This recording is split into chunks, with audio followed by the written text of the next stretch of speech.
Bonsoir à toutes et à tous, mesdames et messieurs. Le plaisir est pour nous de vous retrouver pour vous informer. Commençons par les titres des respirateurs présents dans la province du Sud Kivu, une fabrication locale à suivre dans ces journaux. En cette période du Covid-19 qui bat son plein, les frontières se trouvent fermées et même les entrées ou sorties des voyageurs de Kinshasa sont interdites. Des baleinières en partance de l'Équateur ont été interceptées, disais-je, avec à son bord plusieurs passagers clandestins, des sujets à développer dans ces journaux que j'ai le plaisir de vous présenter. Nous allons recevoir également sur ces plateaux les porte-parole du chef de l'État, Kasongo Mwemba Yamba Yamba. Il a une communication pour nous. Bonsoir, monsieur le porte-parole. Bonsoir, maman Lenzo. Je reviens à vous tout à l'heure, mesdames et messieurs. Bienvenue à ces journaux. Je l'ai dit tantôt que nous recevons sur ce plateau les porte-parole du chef de l'État, Kasongo Mwemba Yamba Yamba. Il est là pour quelques communications. En fait, il s'agit de 2 ordonnances que le chef de l'État vient de prendre. Okay. Ordonnance numéro 20-031 du 25 avril 2020 portant investiture des membres du Conseil économique et social. Le président de la République, vu la Constitution telle que modifiée par la loi numéro 11-002 du 20 janvier 2011 portant révision de certains articles de la Constitution de la République démocratique du Congo du 18 février 2006, spécialement en ses articles 69, 79, 208, 209 et 210. Vu la loi organique numéro 13-027 du 30 octobre 2013 portant organisation et fonctionnement du Conseil économique et social, spécialement en ses articles 7, 8 et 12. Vu les procès-verbaux constatant la désignation des intéressés par leurs catégories professionnelles respectives selon les textes les régissant, vu l'urgence et la nécessité, ordonne. Article 1er. Sont investis en qualité de membres du Conseil économique et social les personnes ci-après. 1. Dimanja Elouya Kondo Célestin. 2. Malandansumbu Félicien. 3. Mbumba Chimankinda Ibrahim. 4. Mfuna Pululu Joseph. 5. Nzinga Maluka Simon. 6. Gene Woye Rigobert. 7. Ngongo Mateso René. 8. Ngazi Jean David. 9. Mukanirwa Chipambu Janine. 10. Mudumbula Makola Guy. 11. Kiwakana Kimayala Jean-Pierre. 12. Ilondo Leni. 13. Nsiku Socrate Célestin. 14. Niati Nimi Désiré. 15. Justin Kalombo Chamboui. 16. Ndongala Nsibou Modeste. 17. Kolela Chibangu Guy. 18. Diumu Omasombo Michel. 19. Koukou Gedila Guy. 20. Mbongolo Nlandou Jean-Claude. 21. Louteten Kailou Annie. 22. Louetela à Louetela Constant. 23. Mukendi Batulekela Walter. 24. Ijambo Kambanza Arsène. 25. Mbakata Tula Sylvie. 26. Kavira Kabuo Gogo. 27. Asanemane Mawai Evelyne. 28. Kaledi Moda Nelly. 29. Louyela Yengai Yeng Honoré. 30. Kumoyo Landou. 31. Obote Sirika Jean. 32. Kiaboba Kassoboa Léon. 33. Tiker Claude Joachim. 34. Obotela Rachidi Noël. 35. Monga Mumba Sombe Eric. 36. Munkeni Kie Eliane. 37. Chiboaboa Célestin. 38. Astrid Elias Martins. 39. Mubenga Ngalula Blaise. 40. Mukendi Membu.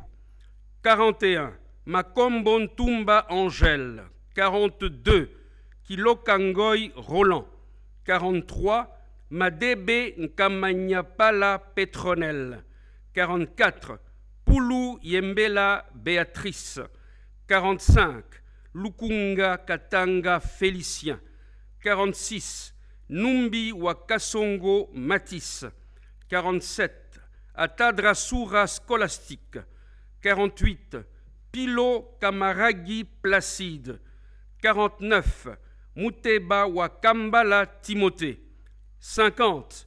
Mukendi Muchi Jean-Baptiste. 51. Bouchebu Mukaba Isidore. 52.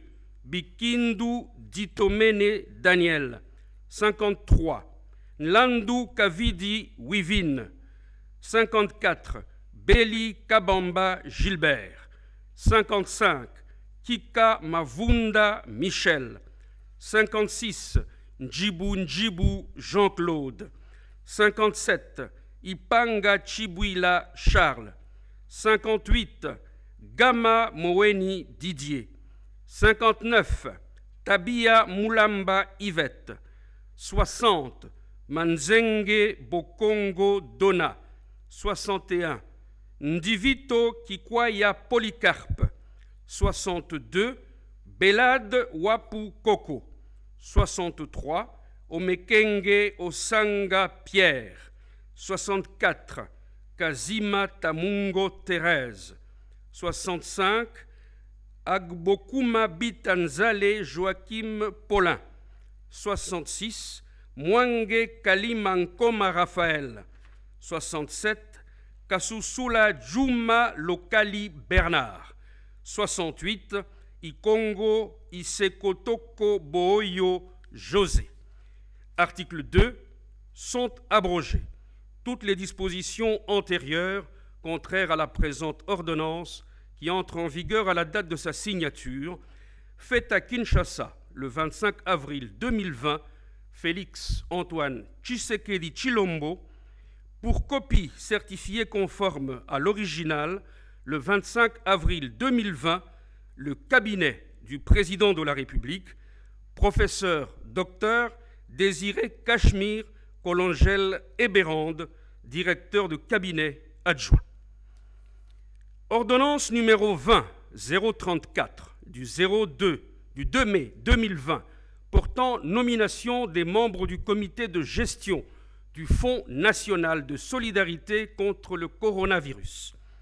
Le président de la République, vu la Constitution telle que modifiée par la loi numéro 11-002 du 20 janvier 2011 portant révision de certains articles de la Constitution de la République démocratique du Congo du 18 février 2006, spécialement en ses articles 69, 79 et 81, vu l'ordonnance numéro 19-056 du 20 mai 2019 portant nomination d'un Premier ministre, vu l'ordonnance numéro 19-077 du 26 août 2019 portant nomination des vice-premiers ministres, des ministres d'État, des ministres délégués et des vice-ministres, vu l'ordonnance numéro 20-016 du 27 mars 2020 portant organisation et fonctionnement du gouvernement, modalités pratiques de collaboration entre le président de la République et le gouvernement ainsi qu'entre les membres du gouvernement. Vu l'ordonnance numéro 20-017 du 27 mars 2020 fixant les attributions des ministères, vu telle que modifiée et complétée à ce jour, l'ordonnance numéro 20-028 portant prorogation de l'ordonnance numéro 20-014 du 24 mars 2020 portant proclamation de l'état d'urgence sanitaire pour faire face à l'épidémie de Covid-19. Vu l'ordonnance numéro 20-018 du 6 avril 2020 portant création, organisation et fonctionnement d'un Fonds national de solidarité contre le coronavirus, en sigle FNSCC, tel que modifié et complété à ce jour, spécialement en son article 6 ter. Vu la nécessité et l'urgence, ordonne. Article 1er. Sont nommés en qualité de membres du comité de gestion du Fonds national de solidarité contre le coronavirus, en sigle FNSCC, aux fonctions en regard de leur nom, post-nom et prénom, les personnes suivantes. 1. Révérend Dominique Mukanya Wabanza, coordonnateur. 2. Monsieur Jean Munongo Muteba, coordonnateur adjoint. 3. Professeur Dr Jean-Jacques Mouyembe Tanfoum, membre. 4. Monsieur Kitenge Ngambwa, membre. 5. Monsieur Jean-Paul Divengi, membre. 6. Madame Liliane Bakeyela, membre. 7. Madame Marie-Madeleine Kalala Ngoy, membre. 8. Monsieur Roger Kamba, membre. 9. Monsieur Patrick Ngoulou Mbio Baoul, membre. 10. Monsieur Patient Bachombe Matabishi, membre. 11. Monsieur Yvon Chizubu Mansanga, membre. 12. Monsieur Christopher Ngoy, membre. Article 2. Sont abrogées toutes les dispositions antérieures contraires à la présente ordonnance. Article 3. Les ministres ayant la santé publique, les finances, l'économie nationale et les affaires sociales dans leurs attributions sont chargés, chacun en ce qui le concerne, de l'exécution de la présente ordonnance qui entre en vigueur à la date de sa signature, faite à Kinshasa le 2 mai 2020, Félix Antoine Tshisekedi Tshilombo, Sylvestre Ilunga Ilunkamba, Premier ministre, pour copie certifiée conforme à l'original, le 2 mai 2020, le cabinet du président de la République, professeur docteur Désiré Cachemire Colongel Ebérande, directeur de cabinet adjoint. Voilà, j'en ai terminé. Merci beaucoup, Monsieur Kassongo Mwemba. Vous avez bien là suivi le porte-parole du chef de l'État sur la lecture des deux ordonnances présidentielles. La première portant investiture des membres du Conseil économique et social, 69 membres au total. Et la deuxième ordonnance nomme les membres du comité de gestion du Fonds de solidarité des luttes contre le Covid-19. Et ce fonds sera coordonné par Dominique Mukanya et M. Munongo comme coordonnateur et coordonnateur adjoint. Rendons-nous à l'Assemblée nationale devant les élus du peuple. Le Premier ministre Ilunga Ilukamba a présenté les stratégies du gouvernement pour lutter contre le Covid-19 en RDC. C'est à la suite de la question d'actualité adressée par le député François Nzekouye. Après la présentation générale de la situation du Covid-19 en RDC par les chefs du gouvernement, une motion de procédure de l'honorable Modéron Timba a amené à un débat général à titre exceptionnel, car selon l'article 181 et 182, alinéa 2 du règlement intérieur, une motion de procédure ne suscite aucun débat. Quelques membres du gouvernement qui ont accompagné les premiers ministres, chacun dans son secteur, et les coordonnateurs du Covid-19, Dr Jean-Jacques Mouyembe, ont répondu aux préoccupations des députés nationaux sur la situation épidémiologique du Covid-19 en RDC. Au Sénat, par contre, le président de cette institution a écouté la délégation du collectif qui est chargée de la défense de la sénatrice Bijou Goya. De quoi s'agissait-il? La réponse dans ces reportages de Génie Dada Chabani. Après le dépôt de la plainte de la sénatrice Bijou Goya contre le président du Sénat, Alexis Tambou Mwamba, au parquet général près la Cour de cassation, l'avocate de la sénatrice et le collectif des femmes Respecte-moi ont sollicité l'audience auprès du président de la Chambre haute du Parlement. Question de s'enquérir de la cause de l'incident survenu à la plénière du Sénat du 30 avril 2020. Respectueux des droits des femmes, le président du Sénat, l'honorable Alexis Tambou Mwamba, a entamé ses audiences de ce mercredi 30 avril par les femmes du collectif Respecte-moi et l'avocate de la sénatrice. Cette audience était une opportunité pour le président du Sénat de tenir informé ses hôtes de son indignation de voir les courriers adressés à la sénatrice avec comme objet la réponse à sa requête sur l'éclaircissement de la passation des marchés pour la modernisation de l'hémicycle être posté dans les réseaux sociaux le 29 avril, la veille de la plénière, avec comme commentaire des propos injurieux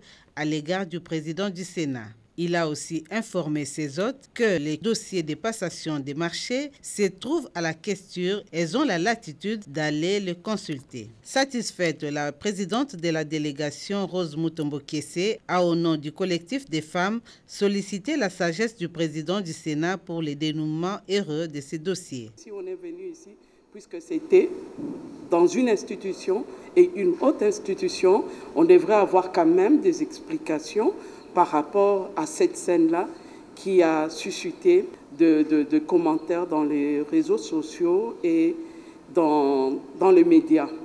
Et je crois que notre rencontre nous a aidés à comprendre ce qui s'est passé réellement et nous comptons sur le président pour l'avenir. La visite s'est terminée par la salle réhabilitée où les invités du président ont pris des photos souvenirs, question d'immortaliser leur passage au Sénat. L'évaluation à mi-parcours de la mesure de gratuité sur la desserte en eau et en électricité décidée par le chef de l'État. Une réunion s'est tenue cet avant-midi au Palais des Nations entre les conseillers du chef de l'État au Collège des mines et celui des infrastructures avec les responsables de la SNEL et de la Régie des eaux. 2 mois de gratuité d'eau et du courant électrique pour permettre aux Congolais de passer la période de confinement dans la sérénité.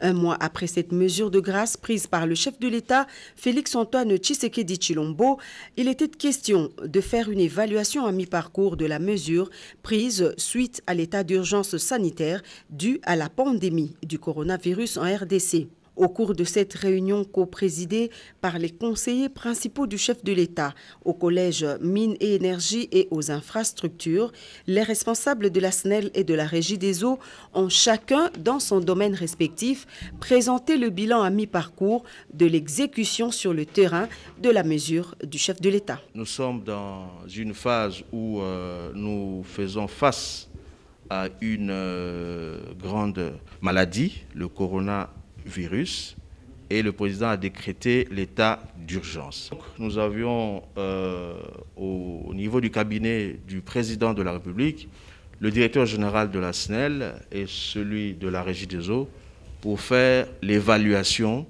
de l'application, de l'effectivité, n'est-ce pas, de la mesure prise par son Excellence Monsieur le Président de la République sur la gratuité de l'eau et de l'électricité. Nous sommes plutôt là pour vérifier si la décision du chef de l'État qui a force de loi est en train d'être matérialisée. C'est ça notre devoir. Au cours de ces échanges, il ressort que la mesure de gratuité en fourniture d'eau et d'électricité a un coût qui doit être pris en compte par le gouvernement afin d'éviter les désagréments tant décriés par la population bénéficiaire. Nous avons présenté nos difficultés, nous avons présenté comment les choses se sont déroulées. Et nous sommes réconfortés parce que nous sentons que l'appui du cabinet du chef de l'État est avec nous pour que nous puissions améliorer. Nous avons aussi soulevé nos problèmes en termes de manque à gagner par rapport à ce que nous avons, par rapport à cette action de gratuité. Et leurs excellences ont pris bonne note pour plaider. La mesure de cette gratuité prise par le chef de l'État Félix-Antoine Tshisekedi Tshilombo doit se poursuivre pour permettre aux Congolais de bien appliquer les mesures barrières dans la lutte contre le Covid-19. Le rapport de cette séance de travail sera transmis au chef de l'État. Gratuité de la desserte en eau potable, il en est question également dans les territoires d'Idiofa, dans la province du Kwilu. Pour barrer la route au Covid-19, l'eau est très nécessaire. Or, le territoire d'Idiofa dans le Kwilu est resté longtemps sans eau. C'est ce mercredi 6 mai 2020 que la population d'Idiofa vient de bénéficier de l'eau potable. Cette population n'a pas manqué d'exprimer sa reconnaissance au chef de l'État et a promis d'observer à la lettre toutes les mesures de prévention contre le Covid-19 en se lavant régulièrement les mains avec de l'eau et du savon. Un de notables du territoire d'Idiofa a également salué les mesures de gratuité en eau potable pendant ces moments difficiles. Et nous remercions très sincèrement le président de la République pour ce geste. Nous allons continuer. Ça contribue à protéger les gens contre le virus. Ça donne l'eau gratuitement. Il y a des gens parfois qui donnent des prétextes. Nous n'avons pas d'eau pour nous laver les mains régulièrement, tout ça. Et maintenant, le président a donné cette occasion que les gens se réjouissent et les gens ont l'eau gratuitement. Il ne leur faut qu'un peu de savon à côté ou la cendre de feu pour se laver les mains. Et l'eau est là, c'est vraiment une affaire à louer. Et nous remercions très sincèrement le président de la République. Parmi les bénéficiaires de ces gestes, les cités de Mangaï et d'Ibaya. Vous avez là reconnu la voix de Fifi Bokeme. Le commissaire provincial de la police nationale, ville de Kinshasa, a procédé à la remise des masques de protection au Covid-19 aux éléments de la police nationale commis aux barrières placées dans la commune de la Gombe. Malumbela.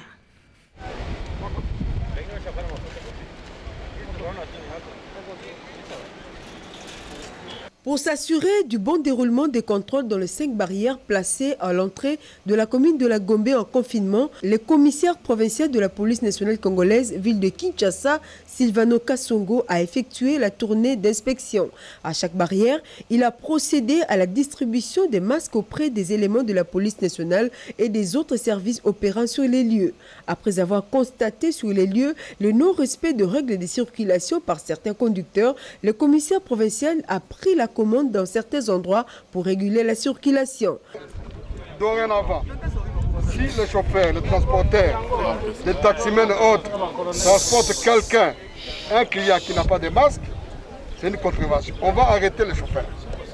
Le chauffeur est obligé de demander à ses clients de porter le masque. Si on trouve un client dans un véhicule qui n'a pas de masque, c'est une contravention. On va arrêter les chauffeurs pour qu'ils soient aussi responsabilisés. Parce que le port de masque, c'est le seul moyen d'endiguer cette maladie. Et c'est une obligation. L'arrêté a été signé par monsieur le gouverneur et nous devons, nous tous, exécuter cela. Certains récalcitrants qui, par exemple, prenaient le sens unique ont été interpellés. Il est important pour tous les conducteurs de respecter les consignes dans les... Situation épidémiologique du Covid-19 en RDC depuis le début de l'épidémie déclarée le 10 mars jusqu'au 5 mai. Le cumul est de 797 cas confirmés, 35 décès, 92 personnes guéries et 526 patients en bonne évolution. 212 cas suspects sont en cours d'investigation. Les 797 cas confirmés du Covid-19 sont répartis dans 7 provinces, à savoir Kinshasa, 744 cas, Congo central, 29 cas, Okatanga, 10 cas, Nord Kivu, 7 cas, Sud Kivu, 4 cas, Ituri, 2 cas et Kwilu, 1 cas. Source, secrétariat technique du comité multisectoriel de la riposte à la pandémie du Covid-19 en RDC. Rendons-nous dans la province du Tanganyika où les dernières pluies diluviennes ont causé d'énormes dégâts. Des précisions dans ces reportages que je vous propose de suivre. Nous venons de faire un survol de Kabalo qui nous a permis de voir un peu le niveau, le degré des inondations. Toute la ville, toute l'administration non fonctionnelle. La gare elle-même est inondée, inaccessible. Et donc les dégâts à Kabalo sont très importants parce que toute la ville, disons la partie administrative, les gens ont déménagé et ils sont à la cité maintenant. L'avancée de l'eau s'est arrêtée depuis 2 jours, mais il faudra du temps, il faudra 1 mois pour que l'eau évacue complètement de la partie. Et malheureusement, on s'attend beaucoup de dégâts du point de vue du choléra. Les toilettes ont été noyées, les gens continuent à se laver la même eau, les gens continuent à forcer à passer à pied là où ce n'est pas profond. Et donc, il y a une urgence médicale qui va s'imposer parce qu'on ne saura pas faire face sur place à toutes ces maladies qui vont arriver. Sans compter la reconstruction, la remise en état des maisons qui sont tombées, notamment celles qui étaient construites en briques adobe. Nous remercions le gouvernement central, le ministre de la Santé, le ministre de l'Armée, donc de la Défense, le ministre des Affaires humanitaires, le ministre des Affaires sociales, et bien le gouverneur de province qui ont permis à ceux qu'on vienne filmer en direct cet événement des inondations à Kabalo, comme on l'a fait à Mulongo, comme on l'a fait à Bukama, comme on l'a fait à Malimbankulu. Et maintenant, on peut voir également les dégâts sur place à Kabalo. Non, je vais rencontrer le groupe sinistré.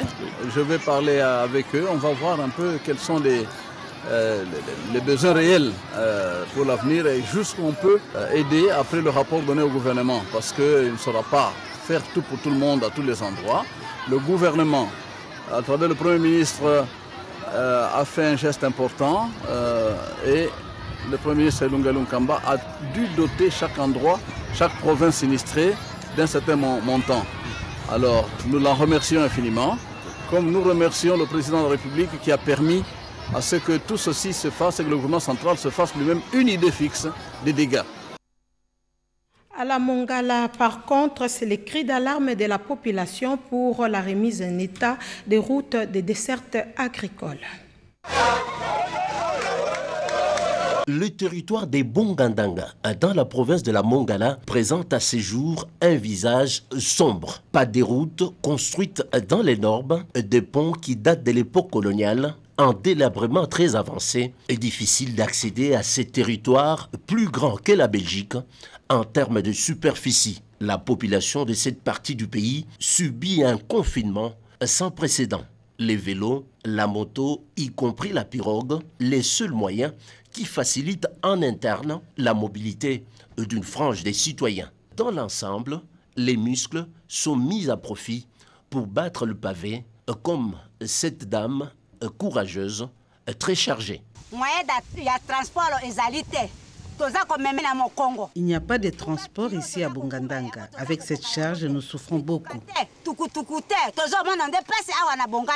Outre les problèmes de voies de communication qui se posent avec acuité, Bongandanga fait face à d'autres difficultés, notamment le manque d'électricité et d'eau potable, un frein au développement de cette contrée de la République démocratique du Congo, dont les regards est tourné vers le gouvernement central pour trouver de solutions durables. La ville de Lodja se trouve inondée et l'université technologique de Lodja a perdu sa toiture, et ce depuis les dernières pluies, nous dit Cédric Kenina. Des toitures emportées, des murs qui s'écroulent sous les regards impuissants des propriétaires des maisons. La ville de Lodja a vécu un cauchemar après les violentes pluies de ces derniers jours. Et les dégâts sont énormes, à l'image de ces clichés où l'on voit une femme stupéfaite, le fait de voir sa chambre à découvert. La société civile lance un cri d'alarme.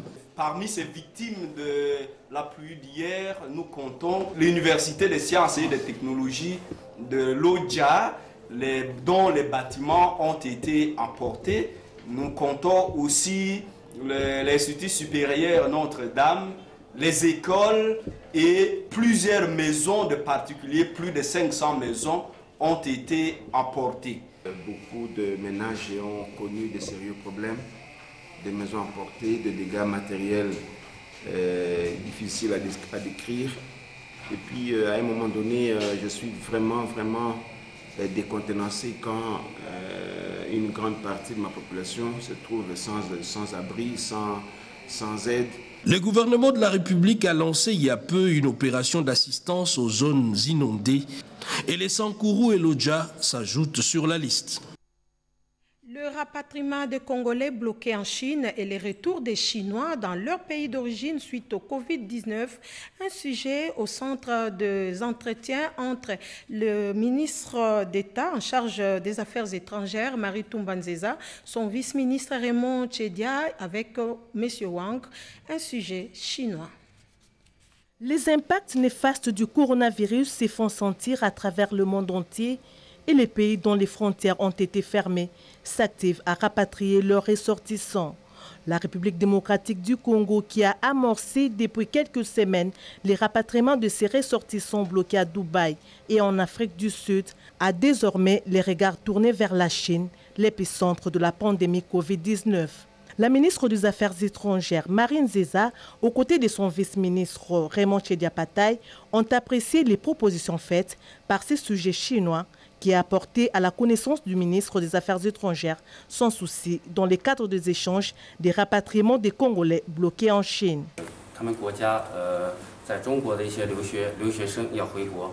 Aujourd'hui, j'étais venu voir Madame la ministre pour parler à ce qui a à voir avec les Congolais qui devaient être rapatriés de la Chine ici au Congo et quelques Chinois qui devaient quitter du Congo et rentrer dans leur pays en Chine. Et en dehors de ça, nous avons aussi parlé de comment nous pouvons aider tout le monde à se procurer de masques à un prix abordable. D'une oreille attentive et dans le strict respect des normes internationaux, Marine Zeza a promis de soumettre cette question au Conseil des ministres et au sujet chinois de saisir les autorités congolaises par voie diplomatique. Notre échange, celui tenu entre le président de la CNDH, Commission nationale des droits de l'homme, et les OPJ, c'est pour faire respecter les droits fondamentaux durant cette période d'état d'urgence. La crise sanitaire ne doit pas justifier certains abus de droits des détenus. La Commission nationale des droits de l'homme veille au grain pour que soient respectés les droits les plus élémentaires de ces détenus. Pour ce faire, la CNDH et son président, Mwamba Musikonke Mwamous, ciblent les OPJ, ceux-là qui sont censés transférer les suspects au parquet. L'objectif ici est d'appuyer les mesures d'état d'urgence tout en garantissant les droits des uns et des autres. Mais nous avons trouvé qu'au moment de l'état d'urgence, tous les droits ne sont pas concernés. On peut bien sûr empêcher les droits à la libre circulation, mais les droits à la santé, les droits à l'alimentation, les droits au logement, il fallait sensibiliser les chargés d'application à comprendre certains droits des détenus et même des prisonniers. Ce qui a fait que nous avons fait un échange au niveau de la prison. Nous avons terminé, maintenant c'est la deuxième étape. Nous sommes en train de sensibiliser les OPJ qui arrêtent et qui transfèrent les suspects au niveau des parquets. La Commission nationale des droits de l'homme, dans un contexte de pandémie, suit de près l'évolution en matière des droits de l'homme et joue pleinement son rôle de lanceur d'alerte en cas de non-respect. La ministre Akassia Badumbo Lambongo, ministre de l'économie nationale, porte à la connaissance de l'opinion nationale de la signature ce mardi 5 mai 2020 des arrêtés portant révision à la baisse des prix des produits pétroliers sur l'ensemble du territoire national applicable à partir de jeudi 7 mai 2020 de la manière ci-après. Zone ouest, essence 1995, gasoil 1985, jet A1 1182,88 francs congolais, zone Est, essence 1500, gasoil 1540, jet A1 1767,66 francs congolais, zone Sud, essence 1390, gasoil 1450, jet A1 1647,93 francs congolais, signé la ministre Akassia. Plus de 7 baleinières avec les passagers clandestins en partance pour l'Équateur stoppés net à Maluku. Le ministre des Transports et Voies de communication s'en est rendu compte lors de sa visite d'inspection sur le fleuve Congo, nous dit Vitan Pagabita. Depuis le 24 novembre 2020, le chef de l'État a ordonné la fermeture de toutes les frontières dans le contexte du Covid-19. La ville-province de Kinshasa vit depuis lors un mode de confinement. Quelle n'a pas été la surprise pour le ministre des Transports et Voies de communication, Didier Mazenga Mukanzu, de constater que nombre de Congolais, et Kinois en particulier, foule aux pieds les mesures édictées par le président de la République, singulièrement en ce qui concerne le trafic entre Kinshasa et les provinces. Au bout d'un parcours sous le fleuve Congo, partant du beach Ngobila à Maluku, le ministre des Transports et Voies des Communications, qu'accompagnait le secrétaire général Dona Bangula et autres experts, a été plus qu'ahuri en voyant plusieurs baleinières bourrées de passagers en direction de la province de l'Équateur. Nous sommes à Maluku ici, vraiment c'est regrettable. La population, les armateurs n'obéissent pas aux mesures édictées par le gouvernement. Ce que nous avions constaté, d'abord, plus de 7 baleinières, plein de gens, de mamans, des enfants, des hommes à bord pour aller à l'Équateur.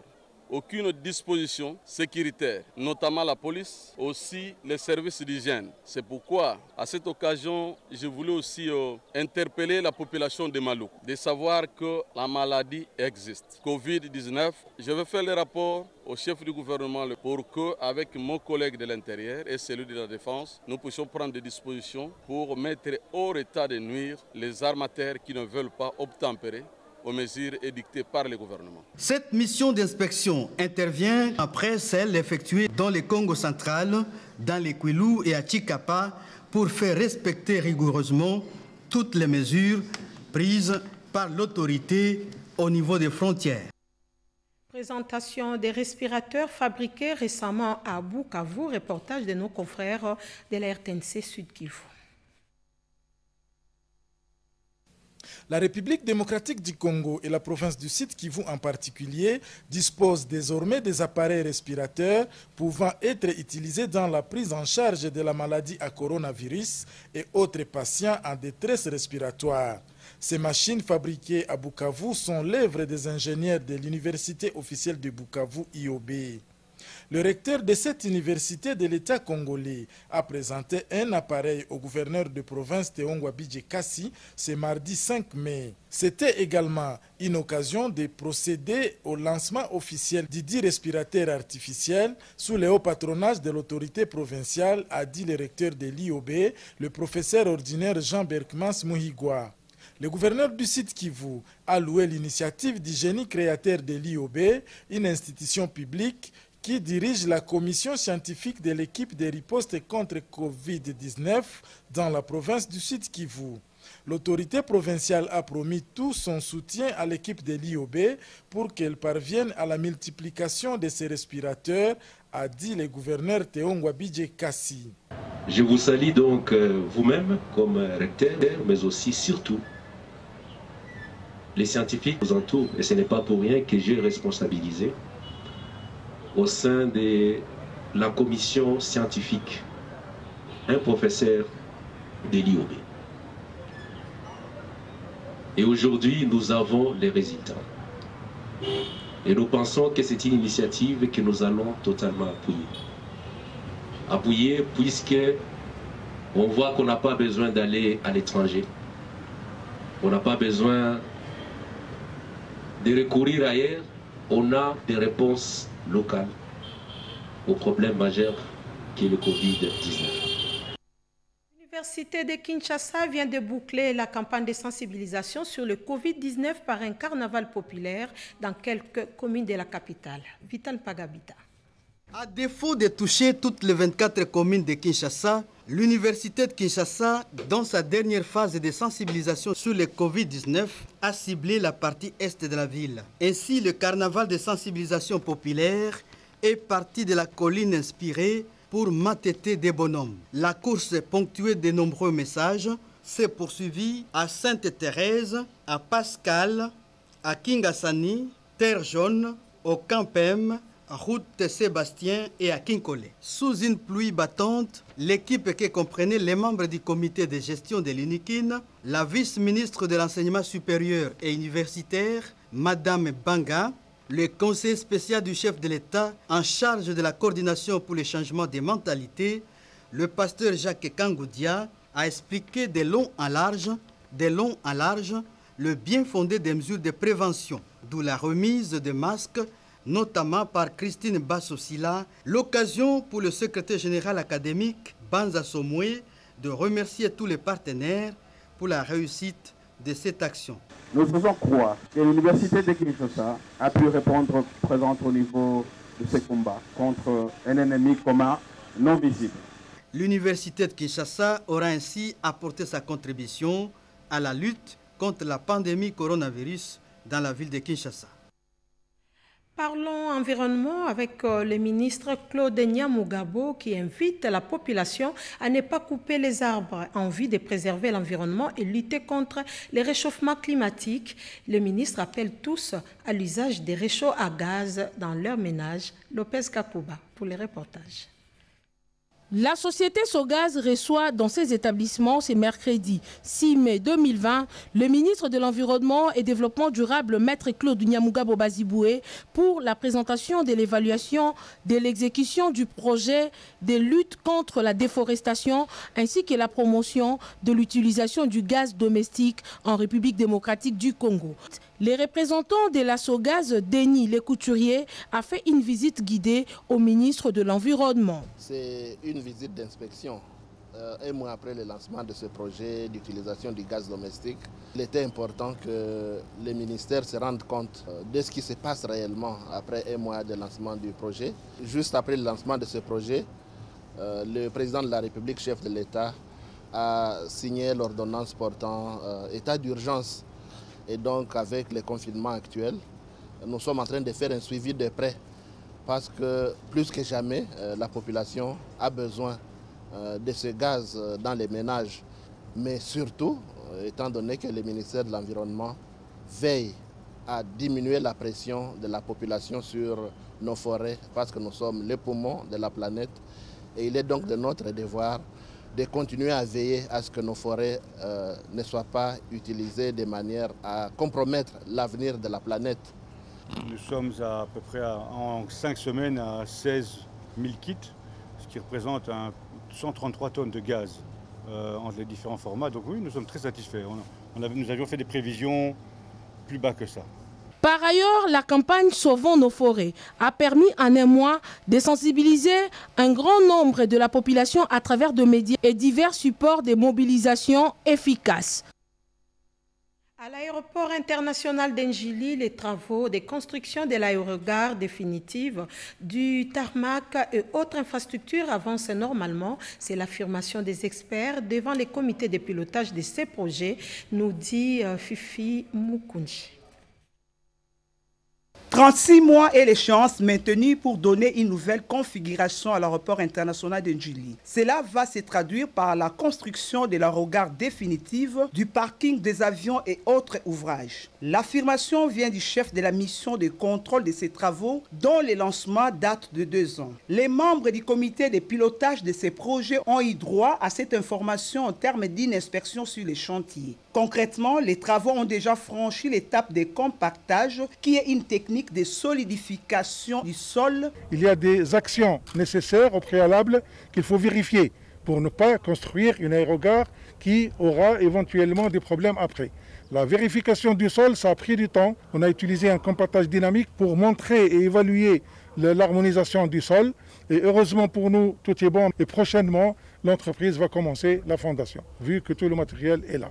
Ensuite, l'autre ouvrage, le parking voiture, ils ne peuvent pas le commencer parce qu'il se trouve déjà en plein boulevard. Il faut d'abord dévier le boulevard. Et là, on a un planning pour ça. Normalement, 36 mois, l'entreprise va terminer ce projet. Et donc voilà, on peut dire qu'elle est très bien avancée. La réunion d'évaluation qui a précédé cette descente a permis aux membres du comité de pilotage de ces projets d'avoir l'esprit net sur l'évolution des travaux réalisés suite à la compte des 20 millions de dollars américains mobilisés par le gouvernement congolais sur sa quote-part de 54 millions de dollars américains. Sur instruction du président du Sénat, il est demandé aux propriétaires de véhicules et épaves immobilisés et abandonnés au parking du Sénat au Palais du Peuple de les évacuer en délai 72 heures. Dépassé ces délais, ils seront acheminés à la fourrière de la police nationale. Il s'agit de véhicules et épaves ci-après: minibus, Ford Transit, Toyota, Jeep, Grand Cherokee, Suzuki Grand Vitara, Ford Explorer, Toyota Land Cruiser, Nissan Pathfinder, Voitures Toyota Noah, Toyota Passo, Toyota Last, IST, Mercedes 200, Mercedes 190, Mercedes 190, Mercedes, Mitsubishi Renault 25, Nissan, Serena, Nissan Sony, Honda, BMW, Opel Casa, Lifan. C'est signé Gilbert Kikoudi Kongolo Njibou. Restauration de la nouvelle génération tshisekédiste sous la conduite de son initiateur, Junior Mata. Article 1er.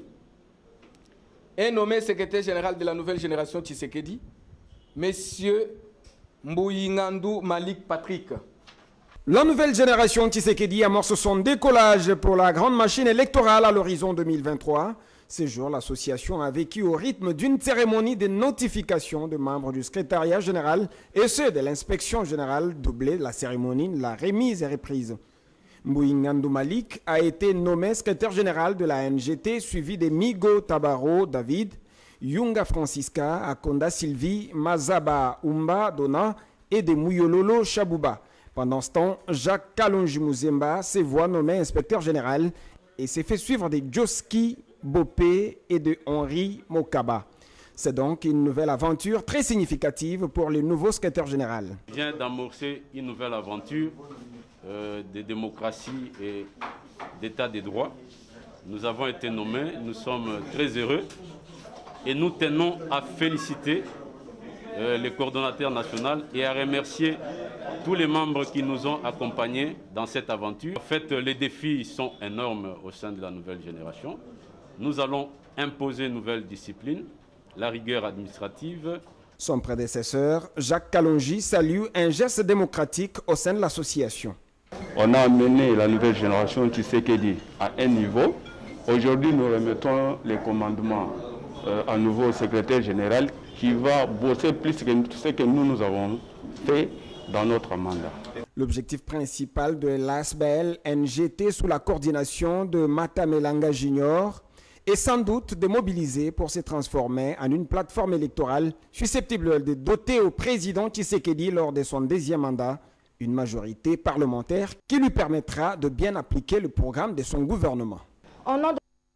Le journal officiel de la République démocratique du Congo informe le public de la parution de 2 numéros spéciaux.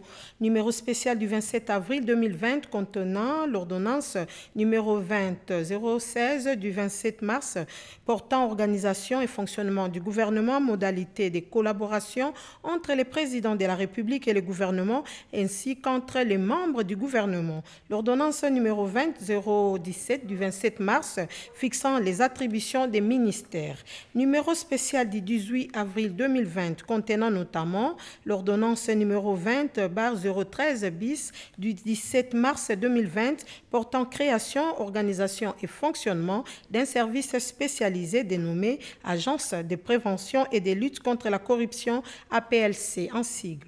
L'ordonnance numéro 20/018 d'ici avril portant création, organisation et fonctionnement d'un service spécialisé dénommé Conseil présidentiel des veilles stratégiques CPVS. L'ordonnance numéro 20/022 du 6 avril 2020 portant nomination des membres de coordination du service spécialisé dénommé Conseil présidentiel des veilles stratégiques CPVS. Ces numéros sont disponibles au siège du journal officiel 6 immeubles Minibal, avenue Colonel Lukusa numéro 7 dans la commune de la Gombe, aux antennes de Kinshasa, Palais de Justice, Palais du Peuple, guichet unique de création d'entreprises, Unikin UPC et bientôt à nos différentes antennes provinciales.